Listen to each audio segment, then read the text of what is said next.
Mas maganda ka may ginagamit. Yan. Malalaki na ang tanim mo. Yan, dapat matuto ka magtanim. Parang lumala na. Hawakan mo yung na-harvest mo. Smile! Yung kalamansi. Ay, ha? Ito ang tamang pagputol ng kalamansi. Dapat lugupitin, huwag hihilahin. Naroon susunog yung kanin. Bango. Hindi nasusunog na kanin. Ang bango. Oh. Tanim ko to eh.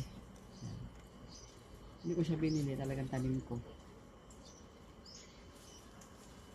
Ay, ano pa? Ang sa dulo. Ayun. Ay, nahulog saan?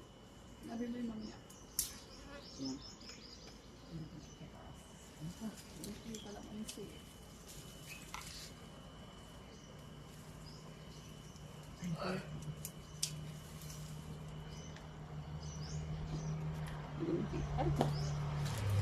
picture mo ako.